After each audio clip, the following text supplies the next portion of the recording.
कुछ है, कोई जीव जंतु ऐसे, लेकिन उस जीव जंतु ने ऐसी रक्षा की कि उसने अपना स्वरूप बदल लिया। ये प्रकृति की कृपा थी मुझ पर, क्योंकि मैं हो सकता है देखता अटैक आ जाता मुझे, ठीक है ना। आप गोहटी आप जानते होंगे, शायद आपने सुना हो गोहटी शब्द, जिसको राजा महाराजा लोगों के यहाँ वो चोर लोग जो फेंक के जड़ चढ़ जाते थे, वो अलग गो है ना, उसी टाइप का जो रहता है ना। मेरे बाजू से पहली बार जीवन का मैं लेटा हुआ था, चूंकि मेरे पास में बोरी तक थी नहीं, है ना। बोरी आप समझ सकते हैं, बोरी कीमत 10-20 रुपए की होती है, मेरे पास बोरी भी नहीं थी, है ना। तो मैं जमीन में लेटा हुआ था, और मेरे जब तक झपकी लग गई होगी, क्योंकि थकावट तो शरीर में होती है सबके साथ में, मेरे बाजू से आके गोहटी लेट गई, और एक कुतिया जो है उसने भौंकना चालू किया मुझे देखकर। तो मुझे लगा ये मुझे देखकर भौंक क्यों रही है, और जब मैंने बाजू में देखा तो गोहटी लेटी हुई थी अच्छी बड़ी। मैंने पहली बार देखता है ये ऐसा मार्ग है। मेरे साथ में आज कोई मित्र नहीं है मेरे, आज मेरा मित्र परमात्मा है, और मैं जिस मार्ग पर काम कर रहा हूं उस मार्ग पर मिलने वाले सभी साथी जितने जो हैं वही मेरे मित्र हैं, वही मेरे देवता हैं, और वही मेरे आराध्य हैं, है ना। सांप बिच्छू की बात मैंने आपसे की ना, तो क्या कहूँ, कुछ चीज़ें बताने की होती नहीं, लेकिन फिर भी बताना मजबूरी है, आवश्यक है। मैं सुबह 4 बजे पूजन कर लेता था, आपको बताऊं, है। और मैं एक नंबर का डरपोक आदमी अपने गृहस्थ जीवन का, मैंने कभी मक्खी नहीं मारी, ठीक है। और मैं जब सुबह उठ के शौच क्रिया के लिए जाता था, क्योंकि 4 बजे आप समझ रहे हैं कि शंख बज जाता था हमारा, तो उठने का टाइम स्वाभाविक सी बात है कि जब 4 बजे शंख बज गया मतलब 1 घंटे के पहले के आसपास का टाइम, है ना। तो उसमें कई बार क्या हुआ, ये बात बताना भी जरूरी है क्योंकि आपने पूछा है। तो मैंने देखा कि जिस स्थान पर कुछ नहीं था, उस स्थान पर कोई लकड़ी मुझे दिख रही, अच्छी लंबी सी काली सी लकड़ी दिख रही है, जो अगले दिन नहीं है, ठीक है।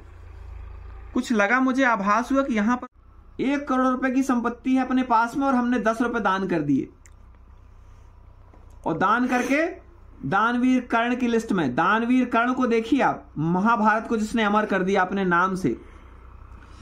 मेरा सबसे पसंदीदा पात्र है महाभारत का पात्र कर्ण, ठीक है। और रामायण में सबसे महत्वपूर्ण पात्र है मुझे जो सबसे पसंदीदा, भरत, कि मुझे चाहिए नहीं। भरत क्या कह रहे हैं, मुझे चाहिए ही नहीं। और कर्ण क्या कह रहे हैं, जो मेरे पास है सब ले जाओ। बोले सूर्यदेव ने कहा था कि कर्ण तुम्हारे पास में भगवान कृष्ण और अर्जुन रूप बदल कर आने वाले हैं। तो उन्होंने कहा था कि मैं तो अपने अनुशासन में पक्का हूं, हम सही प्रोटेक्शन देंगे, सही एनवायरनमेंट देंगे, है ना। तो बीज से जो है एक अच्छे विशाल वृक्ष को हम जो है तैयार कर सकते हैं। और उसके बाद धीरे धीरे मतलब बच्चे ही मेरा उद्देश्य बन गए। कब ऐसा पता नहीं चला मुझे कि अब मुझे बच्चों पर ही काम करना है। समाज के इस, यदि हमने पथ को तय कर लिया है और यदि हम बच्चों को बहुत अच्छे संस्कार देंगे तो हम समूचे समाज को, क्योंकि मातृभूमि के प्रति आपको मैं कितना जगाऊंगा, आपको मैं कोई चीज बताऊंगा तो उसमें सबसे पहले तो आपके अपने अनुभव, आपकी अपनी समस्याएं आड़े आएंगी। लेकिन जब हम बच्चों को जगाएंगे, बच्चों के अंदर मातृभूमि के प्रति प्रेम जगाएंगे, जैसे अभी आज एक बच्ची आई, आपको बताऊं, इनके इजराइल भैया के भैया बैठे हुए थे, मुन्ना भैया। तो एक बच्ची आई तो बोले बाबा जी एक व्यक्ति रास्ते में हमको हूं समाज से, और ये मेरी इच्छा नहीं, ये परमात्मा की इच्छा है। क्योंकि मैं ब्राह्मण कुल में मैंने जन्म लिया है और मैं किसी को छोटा नहीं मानता हूं, सबको, मेरे लिए कोई छोटा नहीं है और मैं कोई एहसान नहीं कर रहा हूं। सबसे बड़ी बात यह है कि मैं जो है वो कर रहा हूं जो होना चाहिए। अगर मैं ये कहूं कि मैं किसी छोटे को छोटा नहीं मानता हूं, मैं किसी बड़े को बड़ा नहीं मानता हूं, तो ये मेरा कोई बहुत बड़ा वो लॉजिक नहीं है। हम परमपिता परमात्मा की पवित्र संतान हैं और सब वही हैं, है ना। तो हम अपने भाई को अगर छोटा या अपने भाई को बड़ा माने, ठीक है ना, तो हम अपने भाई के साथ में हैं, हम अपने परिवार के साथ में हैं और हम सब एक हैं, है ना। कहते हैं ना कि हम सब एक ही पिता की संतानें हैं। अब हम लोग जो हैं, चाहे कुछ भी उस पर बोल दें, कुछ भी कहें कि तुम छोटे हो, तुम बड़े हो, आप सफल हैं। संभव है वो आपको गाली दे। और आपको मैं अभी ओल्ड एज होम की एक घटना बताता हूं। एक माता जी को उनकी बहू ने, बेटे ने नेग्लेक्ट किया और मैंने उनको एक वृद्धाश्रम भेज दिया, और उसके बाद वो माता जी भी मुझे खूब कोसी, जिनको मैंने वृद्धाश्रम भेजा। 6 महीने रही, खूब दूध मलाई खाई वृद्धाश्रम में जाकर के, ठीक है। और इसके बाद में आने के बाद उन्होंने भी मुझे कोसा, उनके लड़के ने भी मुझे कोसा, और गांव के लोगों ने भी मुझे कोसा। लेकिन जब वो बहू अपनी सास से लड़ रही थी, लड़का अपने गलत कह रहे हैं, बिल्कुल कहीं कोई नहीं, क्योंकि उसका मार्ग बिल्कुल अलग है। आप लोग चूंकि इस काम को कर रहे हैं, देवेंद्र जी आपके साथ में सबसे युवा हैं, और ये इस काम के प्रति इतने समर्पित होकर कैसे कर रहे हैं, ये इस बात को ये भी जानते हैं, क्योंकि लोग इनको कहेंगे कि भाई आप कहाँ फंस गए, है ना। आपको तो इस टाइम पर जो है, क्योंकि आप लोगों की भी जो एज है वो एज, देखिए आप लोग भी विदाउट गेटअप विदाउट सेटअप वाले तपस्वी हैं, ठीक है ना। हम तो ठीक है, चलिए हमने रंगीन कपड़े पहन लिए और दिखने लगे।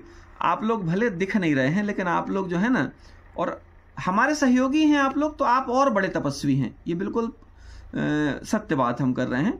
और खूब कष्ट हुआ। और एक चीज़ और कष्ट के साथ में कि मुझे विषधरों ने नहीं डसा, मुझे सांप ने, बिच्छुओं ने, नेवले ने, गोहटी ने मुझे जो है शरण दी। ऐसे ऐसे जीव जंतुओं ने मुझे बख्शा है कि, और इंसानों ने नहीं बख्शा है। इंसानों ने जहाँ चांस मिला वहाँ चोट मारी। अभी रोज चोट लगती है, मतलब कुछ विषय ऐसे हैं कि शायद बताना ठीक नहीं होगा, या समय की भी कहीं ना कहीं वो होगी उसमें। लेकिन आप समझिए कि अभी एक हमारे जो, बता देता हूँ, फिर भी बता ही देता हूँ आपसे। अभी परसों के दिन हमको एक ग्रुप में जोड़ा गया था, इन्हीं ने, इजराइल भैया ने जोड़ा था। उस ग्रुप में हमारे जो सबसे अच्छे मित्र लोग हैं, उनने हमको रिमूव किया। सिर्फ मैंने यही हेडलाइन डाली थी जो देवेंद्र जी के पास लास्ट टाइम पहुंची थी, अच्छे आचरण वाली। तो इसको मैंने ग्रुप में डाला, तो मुझे ग्रुप से रिमूव कर दिया गया। किसने? मेरे अच्छे मित्रों ने। और उसके लिए फिर इजराइल भैया ने बात की कि भाई महाराज जी को अलग क्यों किया गया, ये बताया जाए, है ना। इसको बंद। और समझिए कि उसमें फिर लास्ट में उनने जोड़ा, लेकिन मैंने उसमें फिर अब जुड़ने के बाद भी कुछ लिखा नहीं, मैं देख रहा हूं। अब आप सोचिए, जो आपका सबसे थी, है ना, और शायद उस समय वो आपसे जब बात होनी थी, उस समय पर वो अगर हो सकता है लाइट होती है, चार्ज होता मोबाइल, तो शायद वो भी होती संवाद में, है ना। तो शायद ये पूरी बात नहीं हो पाती, ऐसा भी हो सकता है ना, क्योंकि वो बीच में अपनी बात भी रखती हैं कि हमारी बात कराइए, हम बताते हैं आपकी असलियत क्या है, आप किसी काम के नहीं हो, आप तो भगोड़े हो, ऐसा जो है कह सकती थी। लेकिन मैं उनका बड़ा सम्मान करता हूँ, देवी रूप में देखता हूँ उनको। पहले अकेले पत्नी थी, अब वो देवी हैं, है ना। तो और बड़ी सकारात्मक थी आज वो। तो समझिए कि आप हर पल, जैसे कहते हैं ना कि तालियां, आज तो तालियां बज रही हैं, कुछ लोग बहुत अच्छे से सम्मान भी देते हैं, लेकिन इसके पीछे बहुत कष्ट, बहुत कठिनाई। तालियां वगैरह तो कहीं दूर दूर तक नहीं थी। और जिसको मैं अपना कहूँ, ऐसे संभवतः एक भी नाम नहीं थे, है ना। हमारे साथ में अभी जैसे इजराइल भी बैठे, तो इनने पहली बार आश्रम में भंडारे के लिए टेंट लगाया था, है ना। वो इसलिए क्योंकि इनका कनेक्शन थोड़ा बचपन से जुड़ा हुआ था। हम इनको पढ़ाए हैं सरस्वती विद्यालय में, है ना। तो इनका अटैचमेंट कहीं ना कहीं मानसिक रूप से था। लेकिन जो समर्पण और जो भाव इनका आज है, वो बीच में बहुत निरंतर नहीं रहा। लेकिन आज मैं ये कहूँ कि मेरे साथ में भी कौन है, तो मेरे साथ में सिर्फ जो है परमात्मा और परमात्मा के परम देवदूत मोहम्मद इजराइल हैं, ठीक है ना। मतलब ये मेरे से ही बड़े तपस्वी की लिस्ट में आज मैं इनको रखता हूं कि मैं तो दिखने वाला तपस्वी हूं, ये जो है वास्तविक तपस्वी हैं। मतलब ये हृदय से बात कर रहा हूं। मैं इसलिए नहीं कह रहा हूं, आपसे उस दिन भी बात हुई थी तो मैंने आपको कुछ चीजें बताई थी, इसलिए नहीं कह रहा हूं कि सामने आज बैठे हैं। ये नहीं बैठे होते तो शायद मैं इनके बारे में और ज्यादा बताता। अभी इनके बारे में बताऊंगा तो लगेगा कि भाई सामने बैठे हैं इसलिए जो है ना।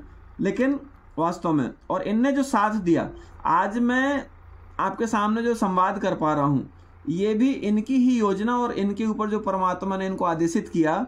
मैंने आपको बताया था मेरे पैर में घाव था जो मुझे लेने आया था, है ना।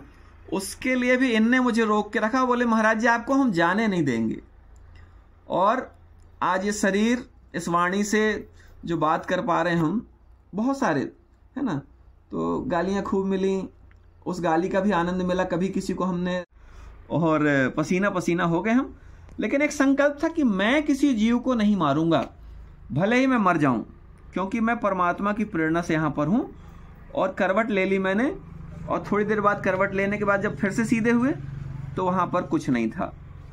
ऐसी बहुत सारी चीज़ें आई सामने, तो बार बार ये आभास होते जा रहा था कि कहीं ना कहीं ईश्वर मजबूत तो किया उन्होंने, लेकिन अब मजबूत भी कर रहे हैं, और बहुत मजबूती दी परमात्मा ने। मैं जंगल में रहता हूँ, है ना, और अभी जैसे आपने जो फर्स्ट टाइम देखा था वैसी लाइटिंग भी नहीं होती है यहाँ, बिल्कुल मतलब ऐसा होता है कि अब हम आपसे सिर्फ संवाद कर पाएंगे, ऐसी लाइटिंग होती है ना। यहाँ लोग आते हैं, बैठते हैं, और 8 बजे के बाद लगभग मैं सिर्फ इजराइल भैया से मिलता हूँ।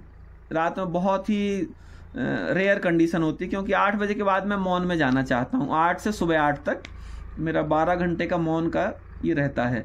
रात में ध्यान में बैठता हूँ जितना अधिक हो सकता है। कितना बैठता हूँ मैं ये नहीं कहूँगा, ज़बरदस्ती में नहीं बताऊँगा, है ना, लेकिन अधिकतम प्रयास रहता है।